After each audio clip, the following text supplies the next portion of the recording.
നമ്മൾ 1 രൂപ കൊടുത്ത് ഒരു മിഠായി വാങ്ങിച്ചു അല്ലെങ്കിൽ ഒരു ബിസ്ക്കറ്റ് വാങ്ങിച്ചു, ആ 1 രൂപ നമ്മുടെ കയ്യിലുണ്ടെങ്കിൽ നമുക്ക് വാങ്ങിക്കാൻ അല്ല പറ്റും. അതൊക്കെ പൈസ കൊടുത്തല്ലേ അതൊക്കെ മേടിക്കുന്നത്. ഞാൻ അതല്ല പറഞ്ഞ ചെലവിന്റെ കാര്യം പറയുമ്പോൾ മെഡിസിൻ ആണ് ഭയങ്കര ചെലവ്. ഇപ്പൊ ഇന്ത്യയിലെ ഞാൻ ജീവിക്കുന്നെങ്കിൽ എന്റെ അത്രയും മെഡിസിൻ ഭയങ്കര ചെലവാണ്.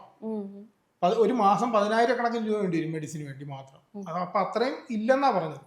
അതായത് ഒരു 1000 രൂപ പോലും വേണ്ട എനിക്കൊരു മാസം മെഡിസിന്.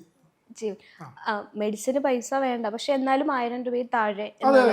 ഞാൻ ചോദിക്കുന്നത് അല്ല ഇതൊക്കെ ആര് പേ ചെയ്യുന്നതാണോ ചോദിക്കുന്നത്? വൈഫ് തന്നെയാണ് പേ ചെയ്യുന്നത്. വൈഫ് പേ ചെയ്യും. അല്ല, ഞാൻ അപ്പോഴാണ് ചോദിക്കുന്നത്, വൈഫിനെ കൊണ്ട് ചെയ്യിപ്പിക്കാതെ സ്വന്തമായിട്ട് എനിക്കൊരു തീരുമാനം സമാധാനമായിട്ട് ജോലിക്ക് പോകാൻ പറ്റുന്നത്.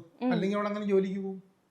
ജോലിക്ക് പോകും. കുട്ടികളൊക്കെ നോക്കണ്ടേ? കുട്ടികളെ നോക്കണം, അവളുടെ കാര്യം നോക്കണം, വീട്ടിലെ കാര്യങ്ങളെല്ലാം നോക്കണം. ഒരാൾ ഇങ്ങനെ ചെയ്യാൻ വേണ്ടേ? ജോലിക്കാരി വെക്കണം അല്ലേ? ജോലിക്കാരി. അപ്പൊ അതിന്റെ പൈസ കൊടുക്കണ്ടേ? സാറിന് മാസം ഭാര്യ സാലറി തരാറുണ്ടോ? അല്ലെന്ന് സാലറി തരണമെന്നാണ് ഞാൻ പറയുന്നത്.